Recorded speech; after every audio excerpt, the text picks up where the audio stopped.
Hi,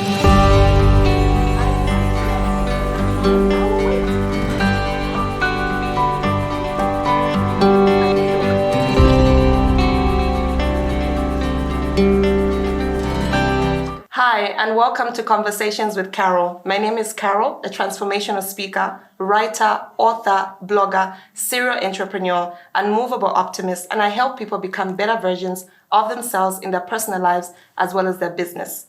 When it comes to Conversations with Carol, we're going to be dealing with the heart, the head, and the heels. And today, we are simply going to address it. In the studio today, I have with me Ruth Mukesa of Discover with Ruth. She has a story. She's 23 years old, but is already practicing as a life coach.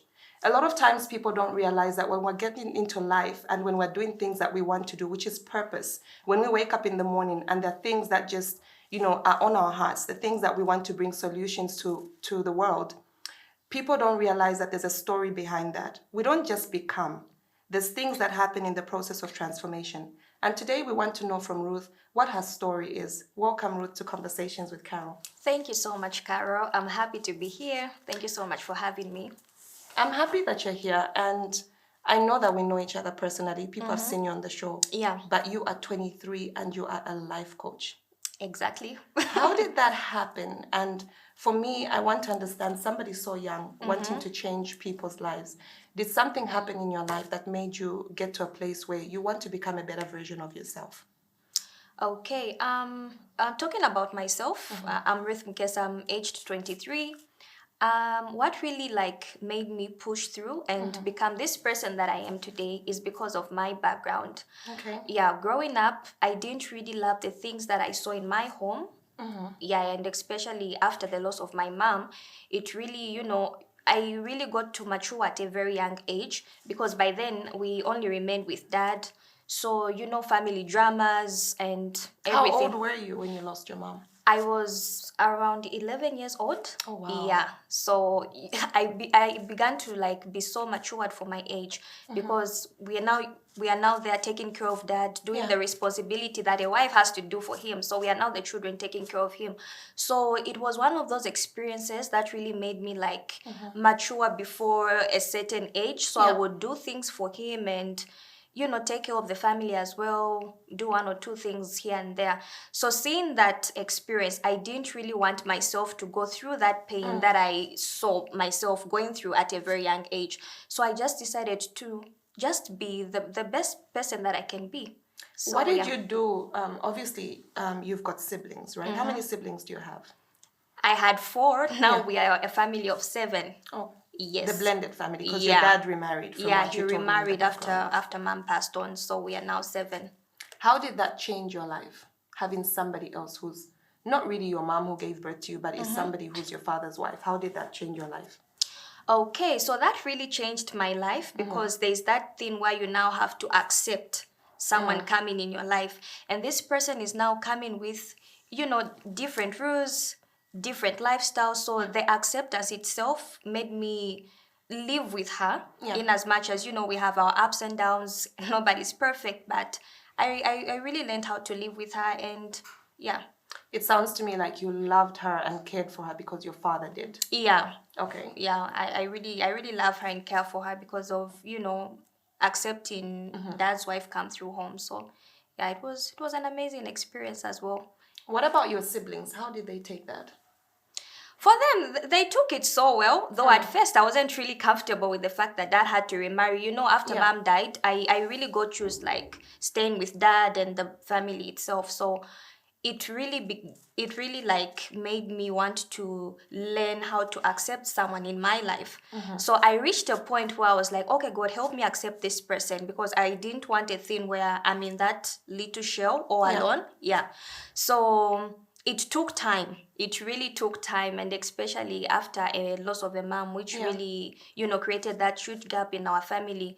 But yeah, I began to love her, and my siblings also took it. Yeah, they accepted her in, and we started living together as a happy family. Now, you lost your mom at 11 years old, and you're now 23. Yeah. Somebody else comes into your life. Most times when girls are growing up, they have this thing where they want to talk to someone. There are things that are happening, their body is changing, there's things that are happening, they've got boys that they need to talk to. Yeah. You obviously didn't have that with your mom. How did you take yourself out in terms of, your emotions? Did you speak to your new mom? Is it something that you internalized? Or did you have, like friends around you? Because you are now like this mother, and then there's another mother that has come in. So who did you express yourself to? Because I can imagine that must have been very challenging. I didn't really express myself to anyone because I didn't really have who to talk to. Being a young lady who loses a mom, there's that friendship that is created with the mother. Yeah. And it can't exceed like the father and stuff like telling your dad I'm on my periods, I need some pads. You just can't tell dad all those things. So I really kept myself in this small little space because I didn't really have who to talk to, and my family was so dramatic by then. You would tell them things and you just hear yourself being the subject of the story. So I didn't want that. So I closed myself in my small little world, hoping that maybe I would, find a person who I can pour out to, which was hard for me to find. So it was really, really a rough journey, a rough journey. Do you feel like maybe having lost your mom, you lost some sort of like identity? Is there something about you that sort of changed? Or did you change identity? Did you lose your identity? What can you say about that? A lot of things changed for me. When you have a person in your life who's backing you up, who's making you the person that you've always wanted to be, and all of a sudden God takes that person away from you, it's so painful. That was the greatest pain that I ever experienced in my growing up. And what pained me the most was not really like, having the experience of going to see where she was buried. So I still have that thing in me where I definitely need to go there. I need to know where my mom was buried, because by then we were young and there was this family tradition where the young children have to stay behind and stuff like that. So it was so hard for me to just swallow everything in. So I really lost myself because mom was someone who had big plans for her children. She wanted the best of us. She wanted us to go to these amazing schools. So when we lost her now, it was a struggle for the family. It was a struggle for me because she's the person that I used to look up to. I really had a good relationship with her. Yeah. So it was so hard to see things flow like that. It was a hard experience. Do you mind if I ask, what happened to your mom? And have you ever had a chance to go back and see where she was laid to rest? Mom died in an accident. Actually, she was a businesswoman, so she would transport things from Congo and, come back to Zambia. So there was this time that she had gone. So she really took long to come back. So as children, we were so excited. Mom will be back, mom will be back. But all of a sudden, we were at school, then my auntie, that is mom's sister, she came to pick us up from school. So when she came to pick us up from school, she told us to say, no, your grandfather, they want us not to know what's happening. Your grandfather has come. He wants to see you. So we're all excited. Oh, grandfather is here. So yeah, we went home to just hear the sad news that she had passed on in an accident. And it was even on news actually by that time. So yeah, we received a call when we got home, when the funeral was already set, and we received a call saying, no, she's okay, because she's the only person who just, came out alive, but the others were just ripped apart into pieces. So we received a call from the hospital saying, no, she's okay, she's doing fine. So we're all happy. We're like, okay, mom is okay, she's not dead. So the funeral was silenced a little bit, but only to receive a confirmation to say she's now dead. And that was where I really felt bad. What was happening to you in that moment?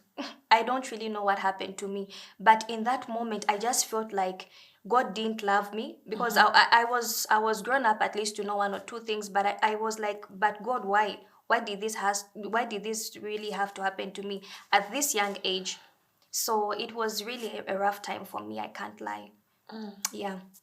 Earlier on you were saying that God took her away. Has this been something that you have discovered for you to be able to have that conversation?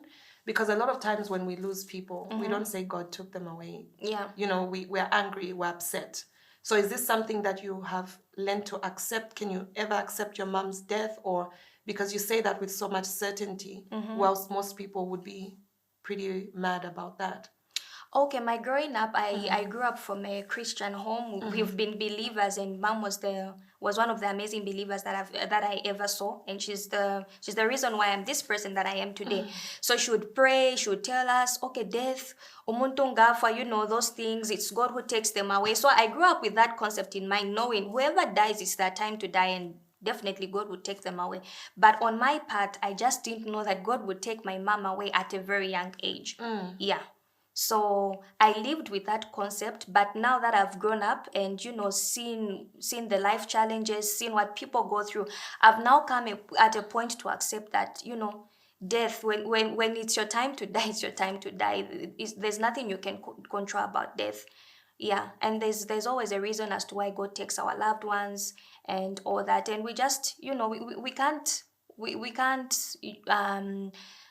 do the things that we think we can do. We can't bring a dead person back, because by the end of the day, when the Bible says our ways are not God's ways, in as much as we would want to live with our loved ones, but there's just a certain time that God really has to take them away from us. So I learned to live with that, knowing that we are all born and we'll definitely go back to where we came from. Yeah, so I learned to live with that experience. I know there's some things in your life that you may not have been exposed to. There are certain things that maybe you wanted to experience, and because of having lost your mom, that maybe didn't happen. Yeah. A lot of times people worry more when they lose a father, but people do lose moms like you.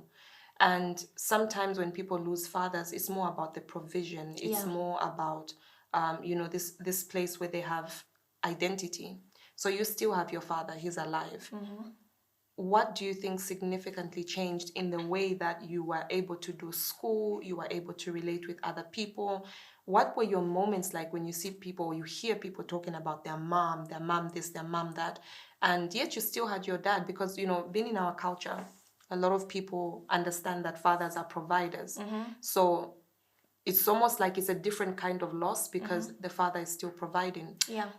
Whilst your father was providing, what part of you feels like maybe you missed out so much on this part, or what used to irritate you or frustrate you when you hear people talking about their mothers? Carol, I didn't really feel that way when people would talk to me about their mothers, because I really love my dad so much, because he played a role of a mom in our lives. So that's amazing. Yeah, that really didn't move me. I was so close to him. He would pour out to me. I'm one of his best friends. Like, he calls me. He would pour out to me on his dark moments. He would tell me what's happening. So I didn't really feel that gap, because I had this man who was always there for me. So I didn't even really feel the need of maybe him getting married, because I was like, Dad, we have you, and you fill in the gaps of everything that we've ever needed. But why? But we are not responsible for our parents' decisions. So he just had to walk his path as well. So yeah, I didn't really feel bad. I accepted, and I had a father who now, began to be like a mother and a father as well. Did you guys have conversations, or did your dad date? Did you have conversations before? Because obviously, like you said, Dad, we have you and everything. So did it come as a shock, or is it something that you guys had a conversation and then you had to accept? No, it didn't really come as a shock, because he told us that he has someone in his life who he wants to get married to. So he came in the house and he was like, I want you to vote if you love or not. Then my heart was like... That must have been interesting. Yeah, it was interesting, because he wanted also to know the views of the children. Because we would see mom come home, do one or two things, and I'll be like, who's this woman? So yeah, I'll be like, who's this woman that dad has come with? So until this day, he just told us to say, okay, this is what I'm thinking. I think this person is the person that I can be with. So he told us to vote, and my hand was like halfway. Yeah, it was halfway, because I was like, why is Dad getting married? We are all comfortable living with him, and he has natured us to be the people that we are. So you sort of felt like your routine had been disrupted. Yeah, definitely. I was one of the children who was like, no, Dad, don't get married now. But he was like, I want to. Then I'm like, okay, we'll go with the flow. And that time when he got married, I had relocated to stay with his sister in Kalulushi. So it didn't really affect me too much. I wasn't okay with the decision of him getting married, but I began to accept over time. Were you angry at any point with him? I was a little bit angry. Just a little But bit. seeing my dad happy made me happy as well. So I was like, okay, go for it, kid. You deserve it. So yeah. Do you feel like maybe he was sort of betraying your mom at some point or betraying you? Where did the anger come from? I felt like he betrayed me because I loved him so much, and I just wanted us to be dad children, because after mom died, all our relatives like left us. We had no one. It was only us and dad. So I felt like he had betrayed me because Yeah. having someone in your life is a responsibility, and Yeah. especially the wife concept. So meaning there was that thing where Yeah. wife, children, how to Yeah. balance things up, and especially this is a new woman now in the home. So there were certain things that he couldn't do to us, which he would do before. So that really made me a little bit angry. But after getting used to the whole thing, I was like, okay, this is it. We'll go with the flow. Sometimes we think we are over something, and then we realize that when situations pop up, certain things come out. We've got a lot of heart issues. There's things that have happened in our lives. We've got questions. How did you deal with, the forgiveness part, the acceptance? Because you can accept and not really be in a place where you have forgiven someone or forgiven a situation, forgiven yourself for being angry with God, or even forgiven God. How do you how have you been handling that? Because we are at this point where I'm speaking to you now, and you're this clarity coach. You help people discover themselves and position themselves so that they can just, you love decision making. Yeah. You love people to make that decision to be black and white. But I assume that it wasn't that journey for you. It wasn't just about black and white.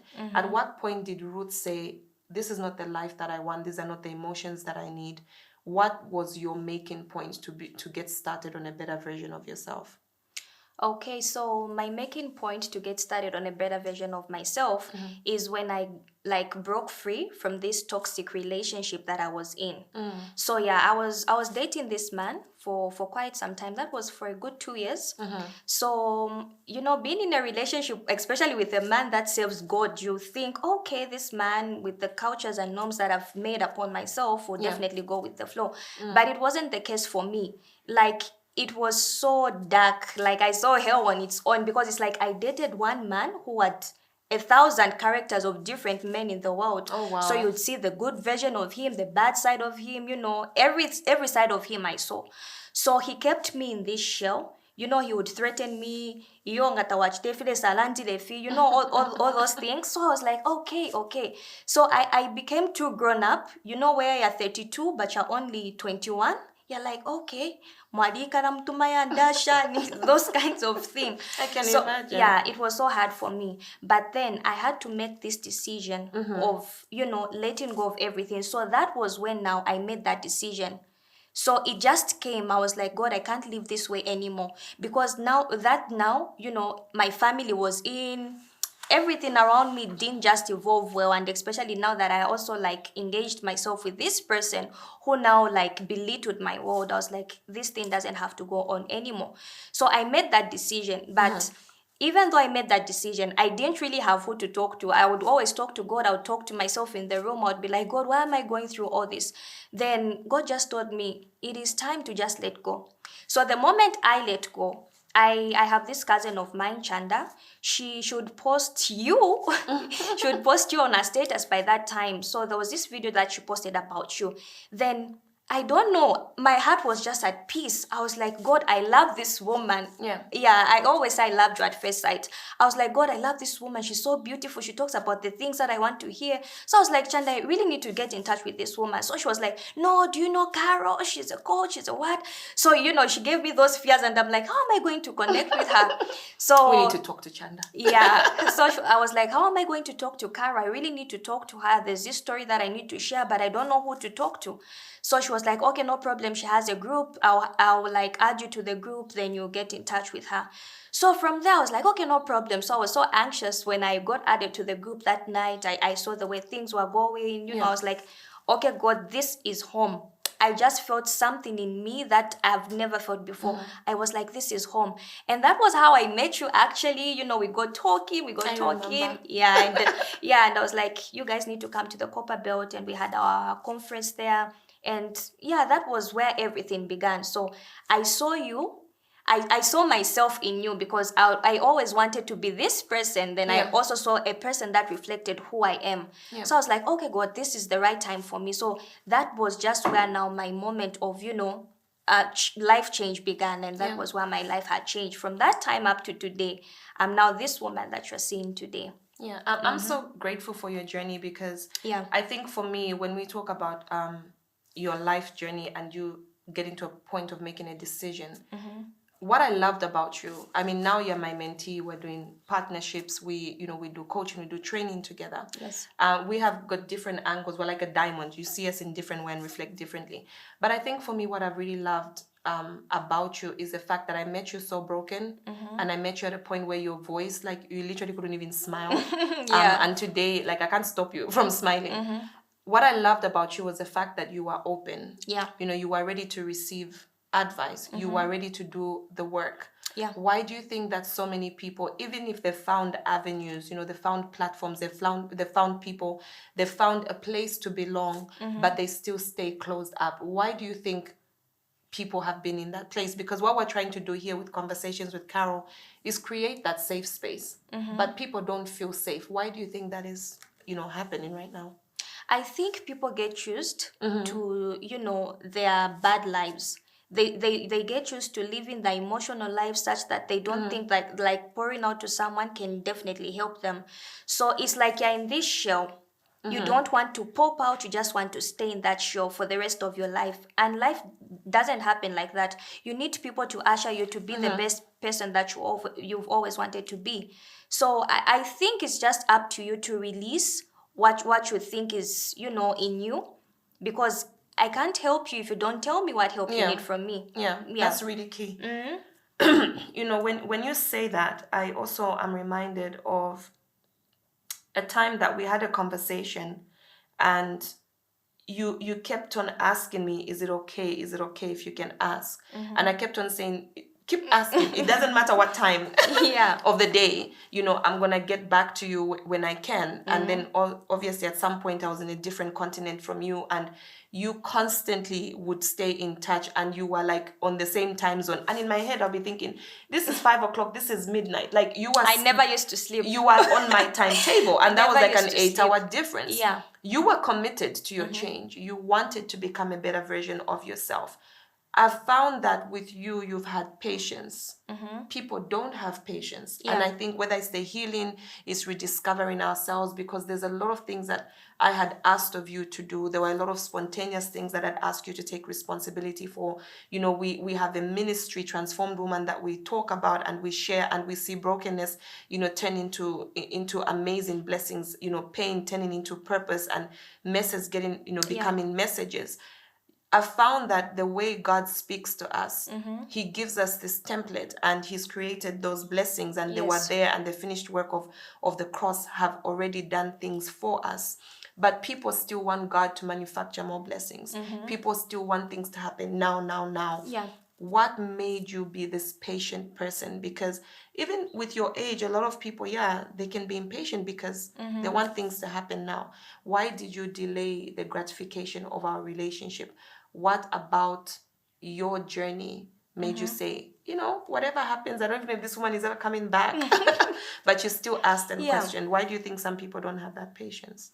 The Bible says at the right time, I, the Lord, will make it happen. Not you yourself will make it happen, but it talks about God making things happen at his own time. And many people want to rush. But sometimes God is late, though.